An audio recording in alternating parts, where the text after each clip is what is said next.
a la directora, de publicaciones de Flaxo, pero antes quisiera decir, bueno, reiterar los agradecimientos a la librería, a Flaxo. He aprendido mucho del amor por el libro, tanto en Flaxo como aquí en el Servicio de Publicaciones de la Universidad de Lleida, y me parece que hacer una presentación en una librería y haber convertido un libro digital en un libro en papel, aunque sea una edición corta, digamos que es un acto de resistencia contra la digitalización de la vida, que bueno, es a lo que estamos abocados, pero a mí particularmente me molesta un poco. Simplemente una aclaración. Gràcies a todas y todos por estar aquí. Gràcies por estar aquí presents. Voy a hablar y vamos a hacer el acto en castellano, entre otras cosas porque no todo el mundo entiende el quichua y por lo tanto me parece que puede ser la lengua vehicular del acto, ¿no? Ayipunja, en Quito, Nukaka, Kikinkunawan, Sumakushiyamikani, moltes gràcies por estar aquí, estic molt content de comptar amb la vostra presència. Muchas gracias a todos los que están en Lleida, en Cataluña, más allá del Ebro, los que están en Quito, los que están en Riobamba, etcétera, etcétera. Y sin más preámbulo, María Cubi, si quieres decir unas palabras. Qué alegría participar en la presentación del libro de Víctor Bretón, Indianidad evanescente en los Andes del Ecuador. En marzo de 2021, Víctor entregó a la editorial Flaxo Ecuador el manuscrito final y nos encargó preparar el libro. Quienes conformamos el equipo a cargo de la tarea, te devolvemos ahora un objeto hermoso, del que nos sentimos muy satisfechas. Te agradecemos, Víctor, por tu confianza, por tu paciencia, por estar atento a la transformación que día a día iba experimentando el manuscrito hasta convertirse en el hermoso libro que hoy tienes en tus manos. Gracias por haber acompañado en el proceso. Gracias también por haber respetado los tiempos del editorial, ¿no? Por haberte acomodado y habernos permitido trabajar sin prisas, sin apuros, sin presiones. Eres un autor muy colaborador con la editorial. En la librería de Flaxo se está vendiendo el PDF digital y ahora ustedes, afortunados, tienen en sus manos el libro impreso que esperamos pronto también nosotros palparlo, sentirlo cuando vengas a Ecuador próximamente, Víctor. Me siento personalmente emocionada porque se trata del libro de un amigo. Así que he trabajado con un cuidado especial, con un cuidado atravesado de cariño. Nos conocimos en 1994, cuando tú desembarcaste en Quito para comenzar tu travesía por los Andes ecuatorianos, casi 20 años, ¿no? Que hoy nos devuelves con todo lo que tiene de contenido ese libro y que ustedes comentarán después. Estoy segura que este magnífico libro alimentará con brío y gracia los debates en ciencias sociales sobre desarrollo, cooperación internacional y organizaciones indígenas. Un abrazo, Víctor, para ti y mis felicitaciones. Muchas gracias, María, por tus amables palabras. Y bueno, para no alargar más de la cuenta esta presentación, le paso la palabra al profesor Eduardo Kingman de Flaxo. Una pregunta técnica. ¿Alguien sabe cómo puedo hacer para que ustedes se vean grandes acá en la sala? Porque me veo yo grande y no tiene chiste eso. Sí, permítame a ver si es que ya puedo modificar su visualización. Eso. Simplemente, por favor, modifiquemos la vista para vista de galería, vista tipo galería y no solo de orador. ¿Y ahora? Ahí ya lo puede ver. ¿Dónde? En la parte de arriba, en la parte superior derecha, en vista. Galería. Sí, tengo speaker y galería. Si le pongo... Claro, no, pero yo creo que cuando empieza a hablar... Bueno, Eduardo. nada. ¿Cuánto se aprende, Víctor? Sí. Bueno, Víctor, voy a empezar. A ver, primero quiero agradecerte por invitarme a participar en el lanzamiento de tu libro.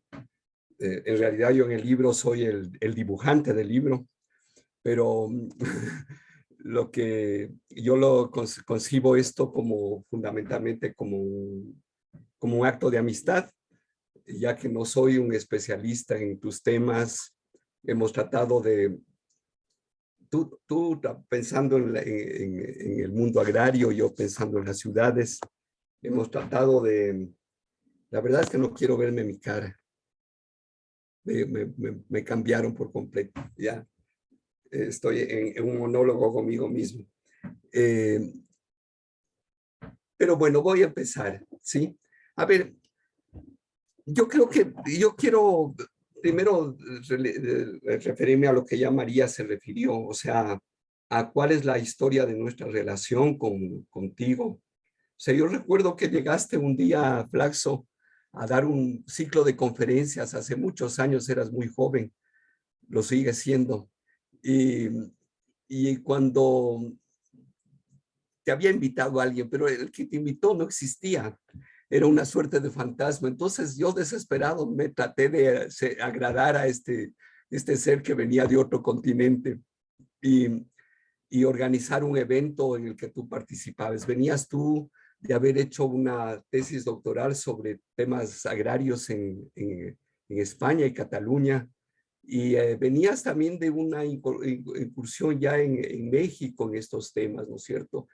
Y fuiste como a probar suerte en el Ecuador. Me acuerdo que organizamos un seminario y en realidad en el seminario... Apagó su micrófono, profesor Kingman. Fue. Perfecto, ahora sí. No sé si se oyó lo anterior. Mi papel fue dibujar el cartel de tu presentación. Creo que hemos caminado bastante, Víctor. Hemos caminado por los Andes, hemos caminado por el desfiladero y por las poblaciones de la que es para mí mi amada Cataluña. Y hemos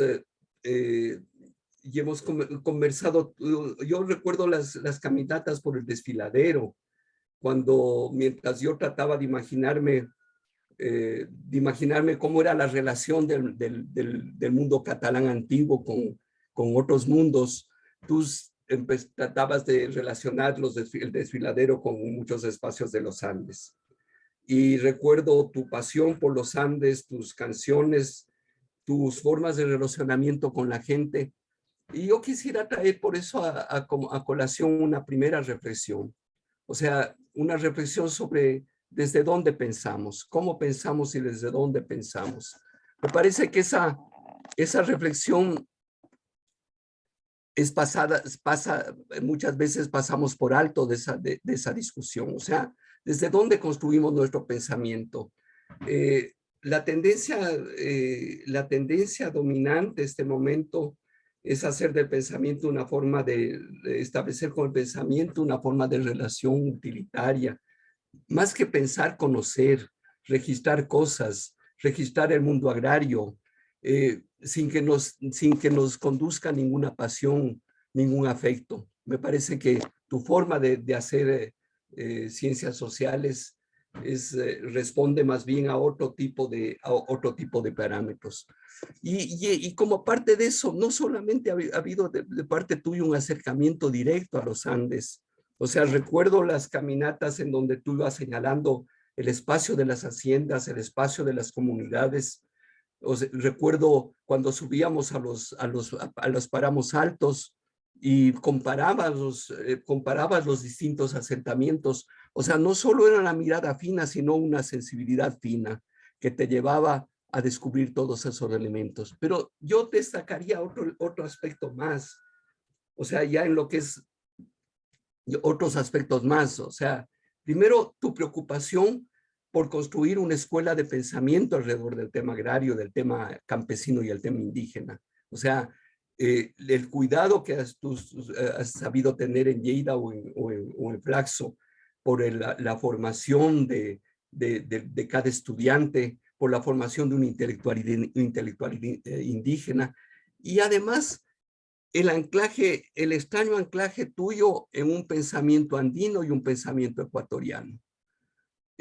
Nosotros somos muy sensibles hacia eso porque por lo general los latinoamericanos, los andinos y más aún los ecuatorianos, para pensar estamos siempre revisando literatura europea y regocijándonos con esa literatura evidentemente, o sea, una serie de claves de pensamientos que nacen en el mundo europeo o en el mundo norteamericano.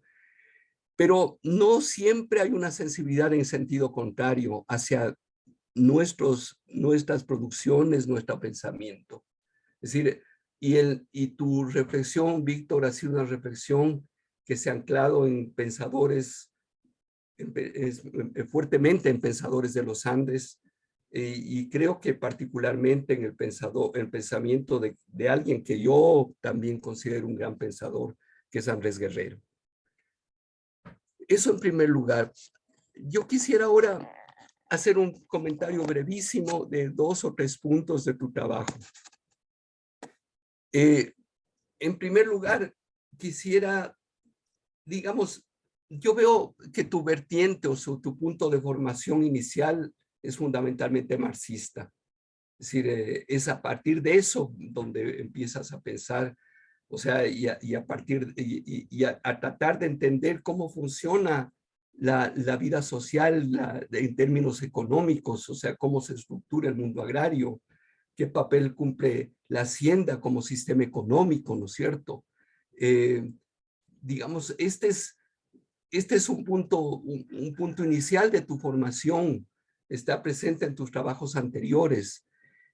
Sin embargo, me da la impresión de que en un momento dado tú entiendes algo que ya se venía, digamos, algo cuya vertiente es posiblemente Michel Foucault, que es pero bueno, en primer lugar, digamos, algo más, o sea, cuando hablamos de marxismo, hablamos de materialidad, de ciertas condiciones de materialidad, pero esas reflexiones se ven enriquecidas en el campo de los Andes con trabajos como los de Murra. Es decir, cuando hablamos de materialidad, hablamos también de espacios, hablamos también o trabajos como los de Polanyi, ¿no es cierto? O sea, hablamos de ciertas condiciones específicas de la producción en los Andes y cómo ese tipo de condiciones van generando un tipo de relacionamientos que hay que mirarlos en términos históricos. Pero además, creo que la perspectiva Foucaultiana, asumida en primer lugar a partir de los trabajos de Andrés, o sea, tu preocupación, hay una preocupación que yo creo que ha sido fructífera de muchos de nosotros por entender no solo cómo funciona la economía en términos, o la economía o cómo funciona la organización económica, social, sino cómo se organiza el poder, cómo se estructura el poder y cómo se estructura el poder en el largo y en el mediano plazo.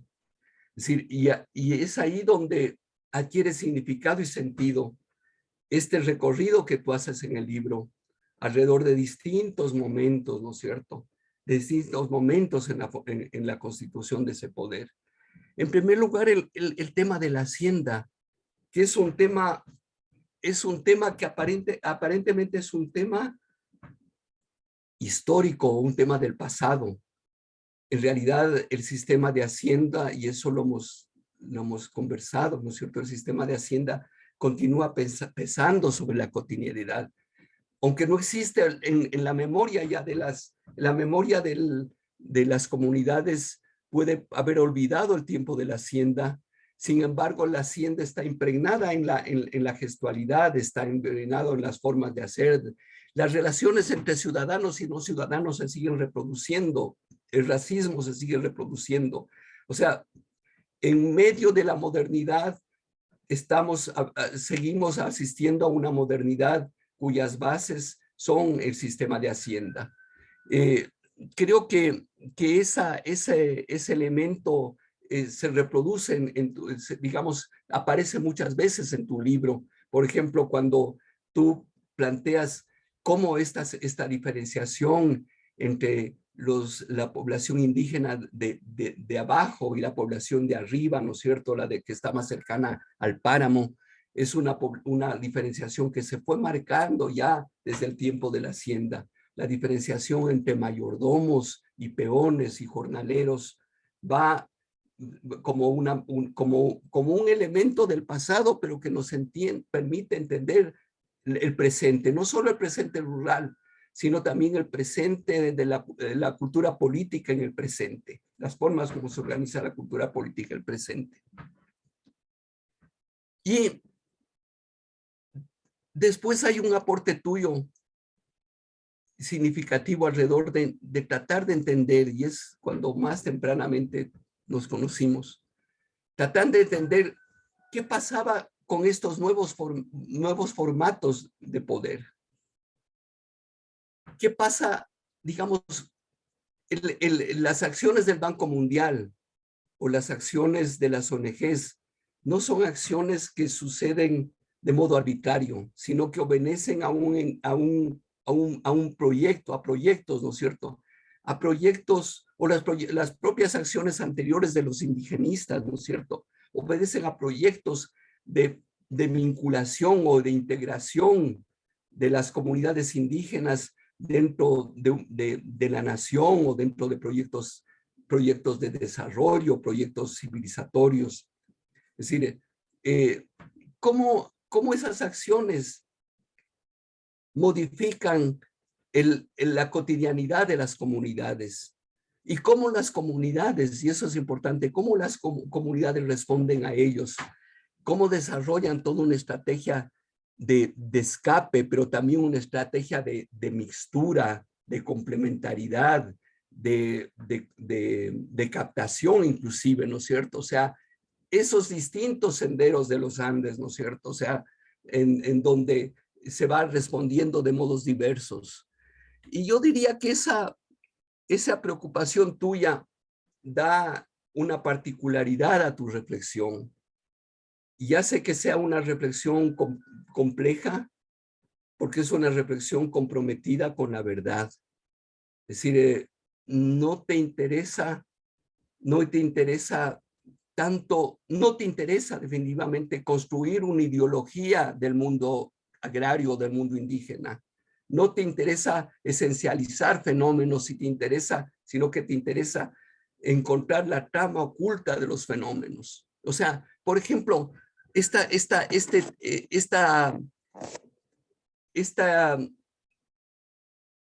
formas como las formas de organización de la política, por ejemplo. ¿Qué intereses están de juego en la participación del mundo indígena en la política? Haces el registro de los momentos de los levantamientos, ¿no es cierto? Y muestras la potencia de ese mundo de las comunidades. Pero ¿qué es lo que se cuece en la política de los dirigentes? Responden exactamente a la política de las comunidades. Son preguntas que quedan abiertas, pero en la medida en que tu pensamiento es un pensamiento comprometido con la verdad antes que comprometido con las ideologías, tu pensamiento no necesariamente es un pensamiento popular, no es un pensamiento que adquiere popularidad. O sea, y yo eso lo planteo como problema. ¿Cómo pensar ahora el mundo indígena, en lo que está pasando en el mundo andino? Lo hemos hablado muchas veces. Veo que en las preocupaciones de Andrés está muy fuerte eso ahora.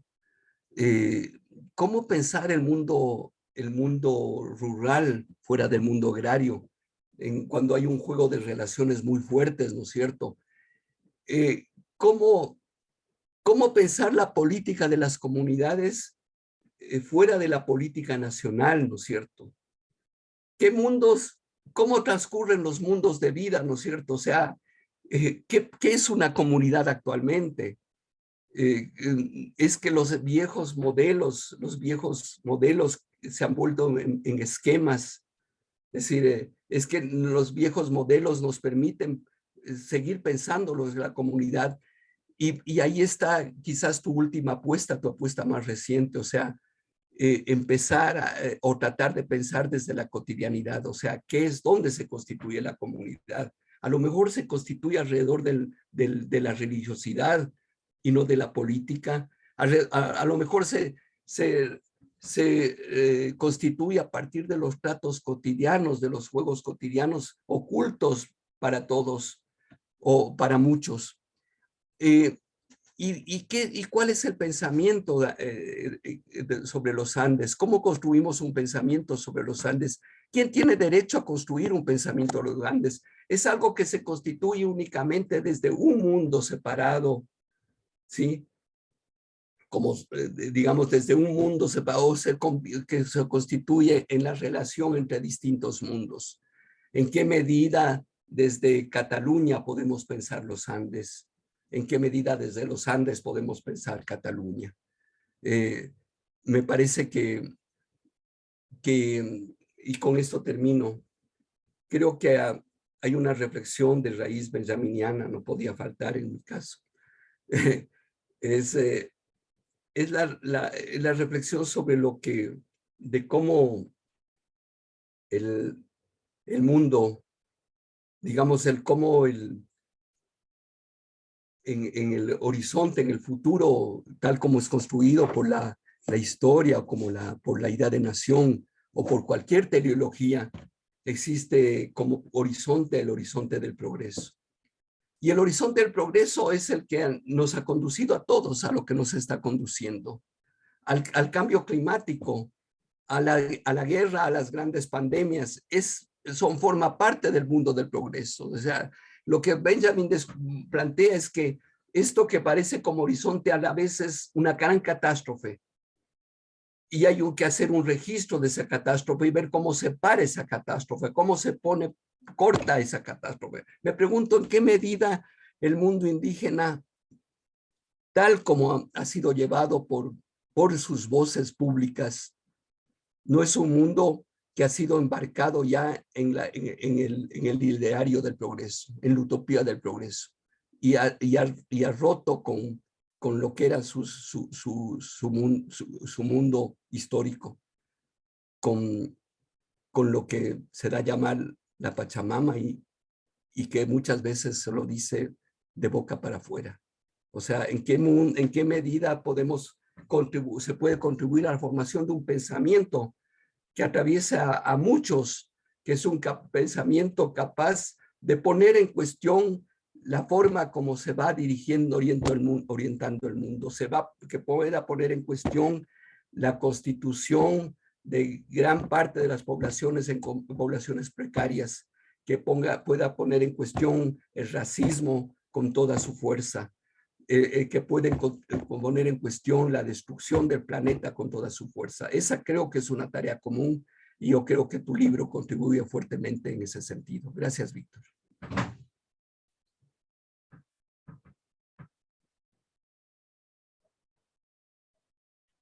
Muchas gracias, Eduardo, por tus amables palabras. No, yo solo decirte que hay demasiadas miradas sobre América Latina desde los nortes globales y yo creo que estamos muy necesitados en los llamados nortes globales de muchas miradas desde los sures globales, entre otras cosas para desmontar la absurda geopolítica del desarrollo que tiene que ver con eso, ¿no? Bueno, sin más dilación, le cedo la palabra a mi colega y amigo Jordi Gascón, profesor de la Universidad de Barcelona y gran andinista, a quien también conozco hace pues, más de 20 años. Tenemos que cambiar aquí. Bueno, buen día a tothom, buenos días a todos y todas. Primero de todo, agradecer el poder estar aquí y poder presentar un libro que me hace mucha ilusión, todos los libros y todos los trabajos de Víctor. Aunque después también, a medida que lo lees, te genera determinada tensión resultado de la envidia.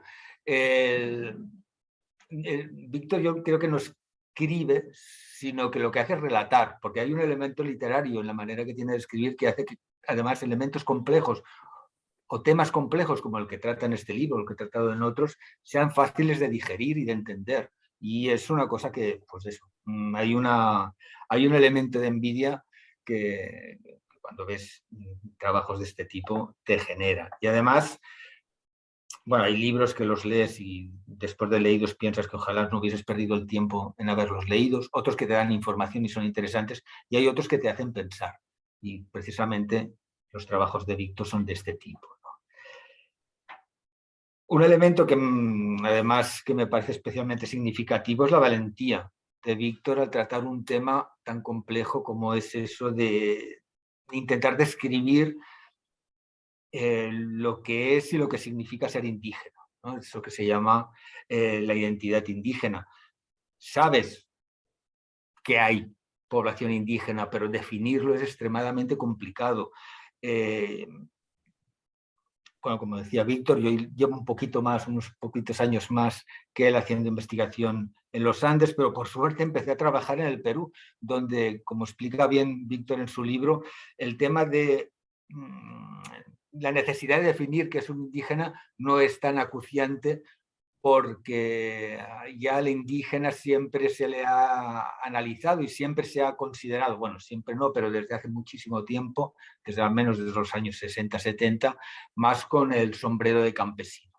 Ya entraría, lo explica bien Víctor, no entraré mucho en ello, pero bueno, de alguna manera sí que tendré que comentar algunas cosas, ¿no? Es un poco en lo que me quiero centrar. Cuando yo empiezo a trabajar en el Perú, el área andina peruana, los indígenas era la población autóctona de la Amazonía. Sí que eran indígenas los que vivían, la gente que vive en los Andes, pero se les define como campesinos. Y por tanto también la manera de introducirte en su análisis es desde los estudios rurales y desde la comprensión y el análisis de lo que es ser campesino. Es otra manera, digamos, de enfocar a la misma población y la misma problemática, pero a mí, con toda la complicación que tiene también definir qué es un campesino, siempre me ha parecido que es bastante más fácil, más tangible, que no intentar trabajar, ¿no? de intentar definir qué es eso, qué es lo indígena, que es muchísimo más líquido, ¿no? Y lo ha sido siempre, aunque el análisis de Víctor en el libro se centra desde antes de las reformas agrarias, el periodo de las reformas agrarias, cuando existen las grandes haciendas, cuando las grandes haciendas es la estructura que marca el dominio, las relaciones de poder en Ecuador. El drama de definir a lo indígena viene de antes, viene de la colonia. Yo no sé si la gente que está en Ecuador seguro, aquí a lo mejor también alguno recordará o habrá visto esos famosos cuadros de castas, de ese intento desesperado de la colonia por intentar identificar a la población de las colonias a partir del porcentaje de sangre indígena o de origen africano o de origen europeo que tenían, y que era un auténtico desastre, porque generación tras generación que iba pasando era mucho más difícil establecer esa clasificación. Y esa clasificación era muy importante para saber en qué situación o en qué lugar de la estructura social estoy yo, o para después plantear, no sé, por ejemplo, estrategias matrimoniales, con quién caso a mis hijos, ¿no? Y obviamente aquello cada vez era más complicado. El análisis de Víctor entra ya, digamos, en el periodo de la República muy avanzada, ya estamos hablando del siglo XIX, donde el análisis de lo que es un indígena y lo que deja de ser un indígena se centra mucho en el contexto en el que vive, ¿no? Es el proceso ese de cholificación. Un indígena es una persona de origen andino que vive en las zonas rurales y se dedica básicamente al sector primario. Cuando ese mismo individuo emigra a la ciudad, por arte de Birlibirloque, se convierte en mestizo. No tiene que hacer absolutamente nada. Es en el proceso de migración, en el proceso de dejar de trabajar en el campo, en el proceso de dejar de vivir en el mundo rural, que se convierte en una cosa absolutamente diferente. La cosa se complica muchísimo más, y lo explica muy bien Víctor en su libro, cuando nos acercamos al boom o la égida del proceso neoliberal, que haga un impulso, puede parecer un poco contradictorio, y en cierta medida lo es, pero lo explica bien Víctor. La égida del neoliberalismo lo que hace es impulsar las identidades indígenas o ayuda o coadyuva a un proceso de identificación indígena.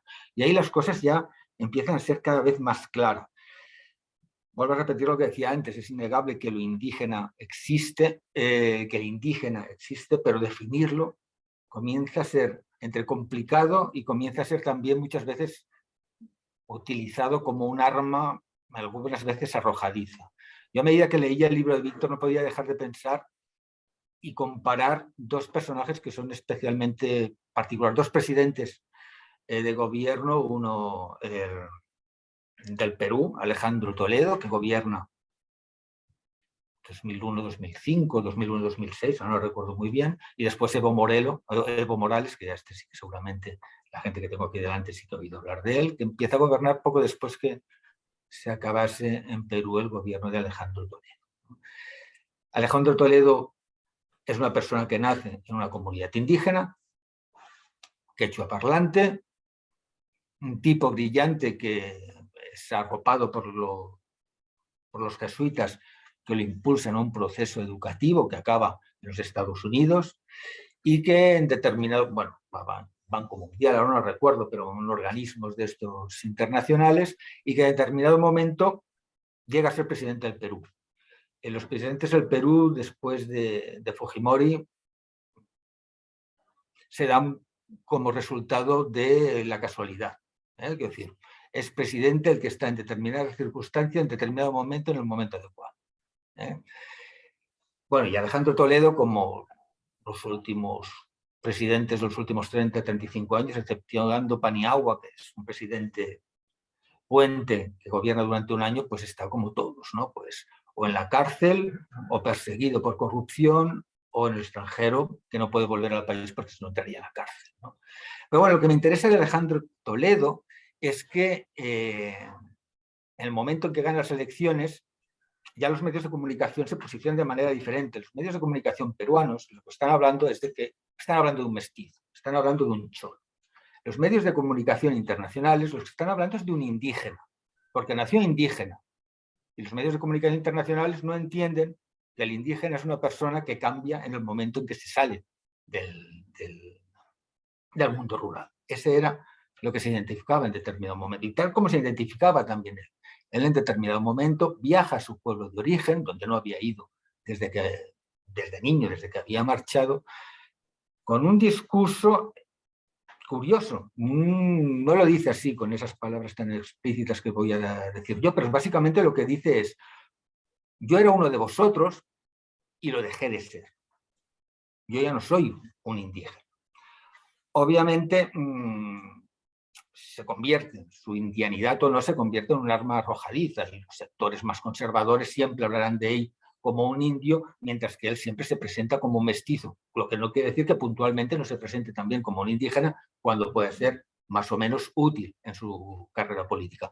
Pero, digamos, hay una discusión, hay una utilización, digamos, de lo que les acusan de indígenas son, digamos, este sector dominante de la sociedad peruana como un mecanismo de desprestigio hacia el individuo. Pero Toledo lo que plantea claramente que lo que marca la modernización, la manera de modernizarse es a través de esta cholificación, de dejar de ser indígena para ser otra cosa, que es el ser mestizo. El otro personaje es Evo Morales, y ahí yo creo que ahí sí que se ve claramente esta nueva indianidad que surge a partir de los movimientos sociales de los años 90, que se dan especialmente más en Ecuador y en Bolivia, y que son impulsados por diferentes agentes que no tienen nada que ver con el mundo indígena. Evo Morales, la indianidad de Evo Morales también se utiliza como un instrumento arrojadizo. En este caso, en sentido contrario. Cuando ganan las elecciones, los medios de comunicación internacionales vuelven a repetir que es un indígena el que ha ganado, porque aún se sigue, desde fuera se ve, desde Europa se ve ser indígena o no como un elemento de sangre, pero desde determinados elementos de la oposición a Evo Morales, y no necesariamente desde los conservadores, sino también desde sectores de la izquierda que se presentan y se oponen a Evo Morales desde el principio, se le empieza a acusar de que no lo es. ¿Por qué? Porque él, cuando era pequeño, sus padres emigraron a una determinada zona que ya no era la zona original, y por tanto desde ese momento dejó de ser indígena para ser cholo.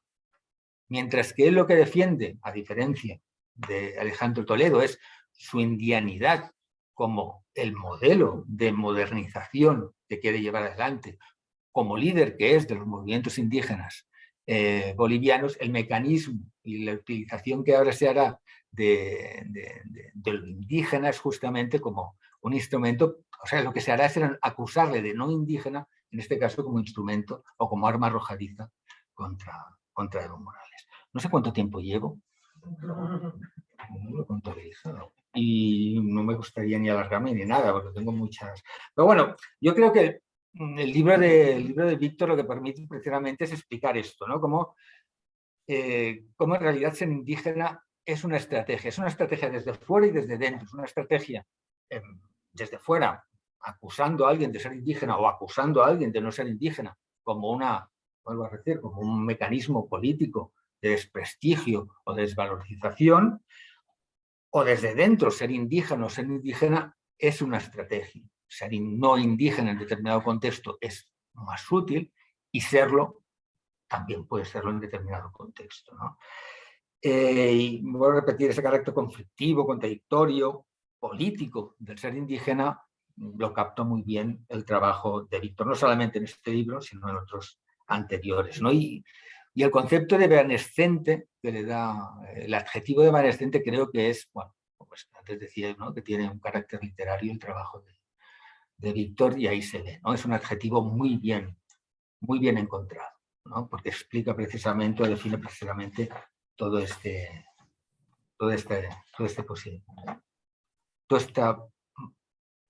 sentido líquido que tiene el ser o el definirse indígena.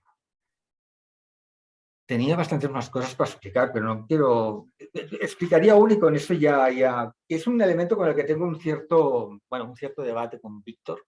Tengo varios, pero este me gustaría comentarlo, que es lo que significa lo que se llama la Revolución Ciudadana, bueno, digamos el gobierno o los gobiernos de Correa en relación a los movimientos indígenas. Víctor plantea, y es verdad, que el gobierno de Correa socava el movimiento indígena. Yo creo que el movimiento indígena ya llega al periodo correísta, digamos, autosocavado, digamos, ya había implosionado el movimiento indígena en los 90. Yo creo que hay un momento que marca su crisis y no es la llegada de Correa, sino que es un gobierno anterior con el que ese movimiento indígena pacta, el de Gutiérrez, y que la cosa acabó como el Rosario de la Aurora. Y a partir de ahí yo creo que es cuando todas las contradicciones de un movimiento muy complejo y muy heterogéneo como es el movimiento indígena, empiezan a ponerse al descubierto, ¿no? Desde fuera daba la sensación de que Conalle era monolítico o que tenía unas ideas claras, que agrupaba una sociedad bastante homogénea, pero en realidad no. Y ahí es cuando, digamos, se empieza a ver. Sí que es verdad que por intereses de control político y tal, Correa va un poco mucho, digamos, a enfrentarse con el movimiento indígena, pero lo tiene relativamente fácil porque para esos momentos ya la cosa ha fracasado, ¿no? Y ahí lo que se observa es que lo socava con facilidad, pero es que hay un momento en que el ser indígena, o esa es la sensación que yo tengo, el ser indígena en Ecuador, que fue muy importante al autodefinirse como indígena en los años 90, en los movimientos, en los levantamientos indígenas que hicieron tumbar los gobiernos y que hicieron que el movimiento indígena tuviese un papel político muy significativo, deja de serlo y muchísimos de esos indígenas empiezan a cambiar de sombrero porque tienen otro sombrero que es el de campesino. Y este discurso de ser campesino empieza a tener un juego mejor con eso que se llama la Revolución Ciudadana, con el régimen o con los gobiernos de Rafael Correa.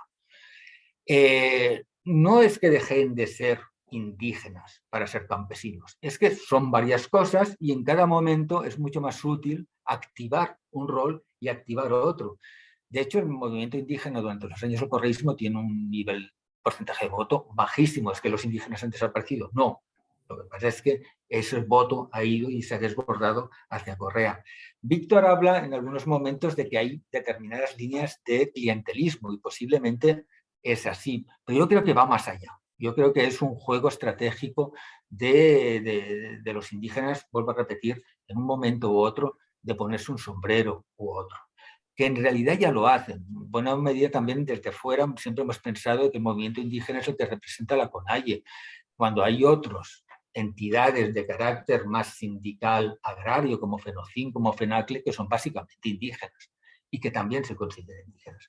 Y acabaré con un pequeño ejemplo de la zona donde más he trabajado en Ecuador, o la zona que he trabajado en Ecuador en realidad, que es al norte de Ecuador, en un determinado cantón que se llama Cotacachi. Allá en Cotacachi hay una organización muy potente indígena, 100%, que es la UNORCAC, pero que forma parte de uno de esos sindicatos a nivel estatal que es FENOCIN. No forma parte de CONAIE, sino FENOCIN. En determinado momento, bueno, ellos tienen un pacto con el correísmo y en determinado momento llegan las elecciones municipales y Correa quiere poner ahí a un blanco como alcaldable. Y la UNORCAC le dice claramente que si quiere su apoyo tienen que poner a un indígena como alcaldable y que si no van a votar a cualquier otro. Es decir, es un grupo que se autoconsidera, digamos, es un sindicato que se autoconsidera campesino, pero sin olvidar el hecho de ser indígenas y defendiendo también su indigenidad y no formando parte de los movimientos estrictamente o explícitamente indígenas. Es la cosa, pero que ejempliza también toda esta complicación y esta evanescencia que explica Víctor, que define Víctor, de lo que significa ser indígena en los Andes y más concretamente en Ecuador. No sabiendo cuánto tiempo llevo, yo lo dejo aquí. Muchas gracias de nuevo a todos y a los compañeros que hay en Ecuador. Bueno, muchas gracias, Jordi, por tus amables palabras también. Bueno, yo no voy a hablar mucho, pero sí quiero decir dos cosas de por qué este libro y por qué ahora.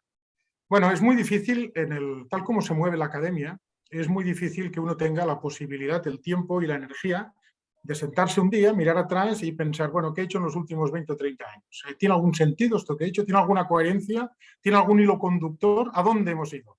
Y un poco el intento de este libro es ese, y es un típico producto del confinamiento de la pandemia. Pero dicho eso, yo creo que hay dos, y se han dicho, pero me gustaría remarcarlo, hay dos obsesiones que yo tengo. Primero, nosotros somos criaturas, los científicos sociales, antropólogos, este tipo de fauna, antropólogos, sociólogos, historiadores, algunos economistas, etcétera. Somos criaturas que nos dedicamos a trabajar problemas de carácter global a escala local, que no quiere decir hacer un análisis de campanario, no es eso. Es tomar toda la complejidad de un problema que atañe a la humanidad y que uno lo analiza en un laboratorio, que puede ser los Andes, puede ser Chechenia, puede ser el altiplano de Bolivia o puede ser el interior de Cataluña, da igual. Eso es en cierto sentido aleatorio. Y me parece que en este momento estamos viviendo un punto de las ciencias sociales en general y del debate ideológico donde hay dos riesgos que a mí me preocupan particularmente y hacia los cuales está orientado el libro. Uno es el voluntarismo y otro el esencialismo. O sea, hubo un momento en que determinada parte de la izquierda pensó que era posible cambiar el mundo aquí y ahora. Punto. Agarramos un Kalashnikov, nos vamos a la Sierra Madre, montamos la que montamos y el foquismo y pum, pum, se acabó. Y cambiamos el mundo. Quemamos el viejo orden y construimos un orden alternativo. Bueno, la realidad es tozuda y no es así. Es decir, los procesos sociales son de larga duración, incluso en los gobiernos de la llamada era progresista. O sea, esto de pensar que un gobierno de 4, de 8, de 12 años, me da lo mismo, puede cambiar una situación de dependencia, de ubicación en la periferia periférica del sistema mundo por el voluntarismo de un gobierno, pues es muy complicado, por no decir imposible.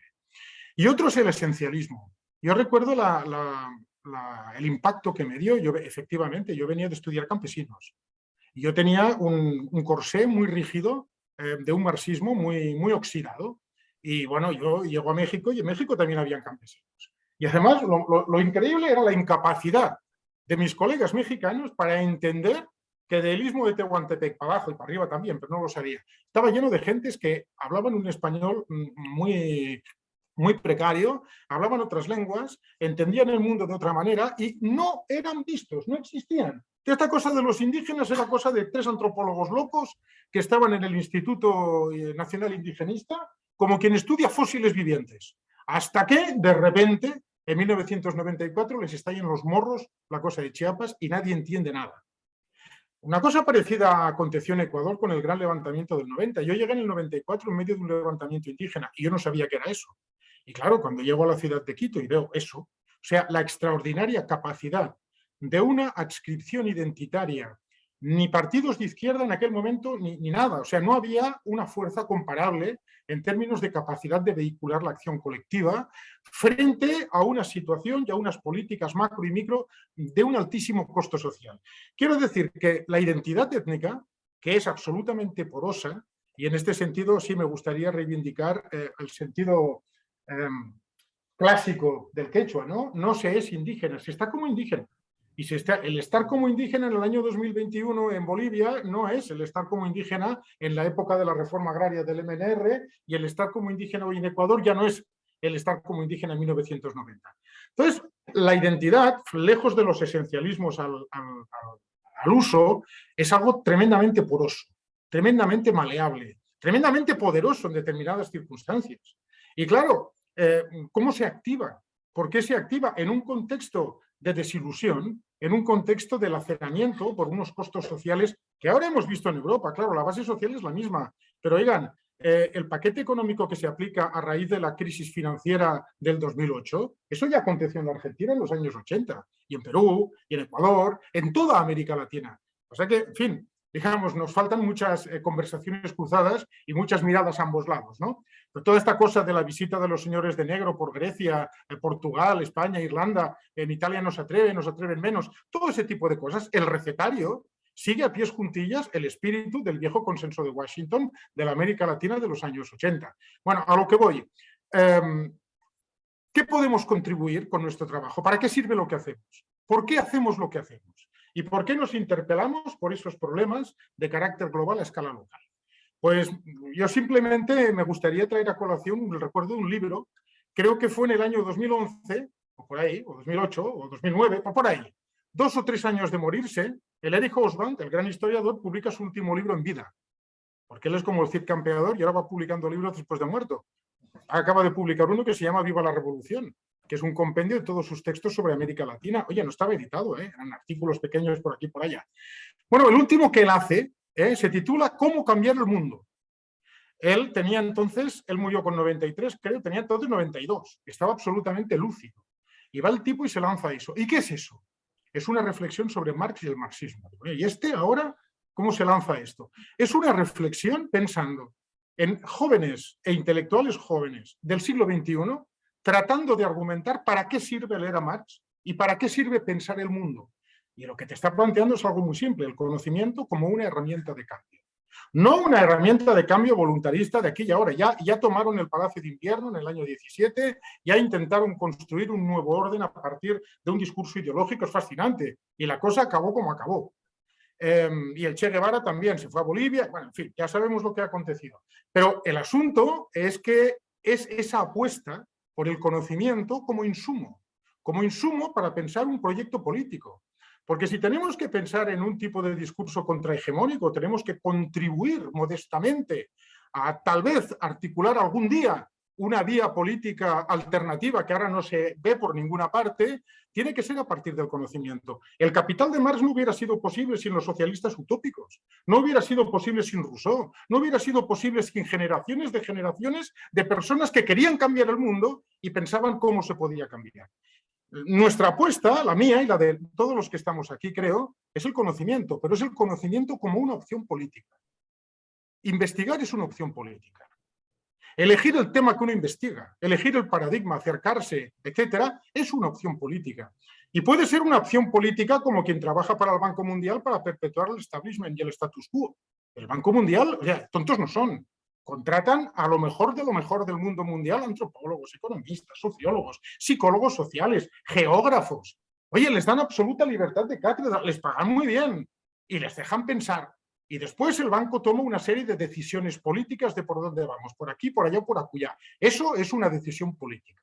Y en el otro lado también, el potencial transformador del conocimiento, en nuestro caso de las ciencias sociales, es tal vez llegar a poner un granito de arena en cómo llegar a entrever o cómo contribuir a llegar a entrever algo. No sabemos cuál es el camino, pero sí sabemos cuál no es el camino.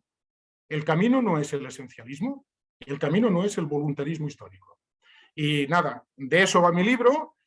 No creo que nos vayamos a forrar en ventas, pero en cualquiera de los casos estoy muy contento. Para mí hoy es un día muy importante y agradezco a todos y todas su presencia aquí y la presencia en remoto. Como dicen en el Perú, Pacarincama, ¿no? Como dicen en Chimborazo, ¿cómo dicen en Chimborazo? Manchicama, algo así. Y como dicen en Otavalo, Cayacama. No sé si desde Quito alguien quiere añadir alguna cosa más. Doctor Kingman, le estamos viendo todos.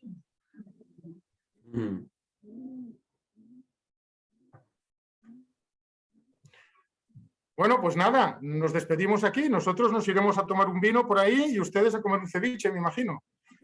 ¿No? Sí.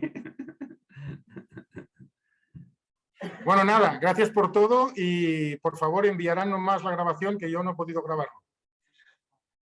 Gracias, Víctor. Muchas gracias. Bravo.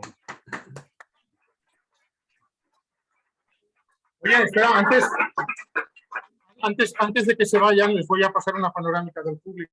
Que hay público, que es verdad, ¿eh? Están aquí. María José. Yela. Oye, solo que compren un par de ejemplares cada uno, ya amortizamos la inversión, ¿eh? ¿Dónde está la María José?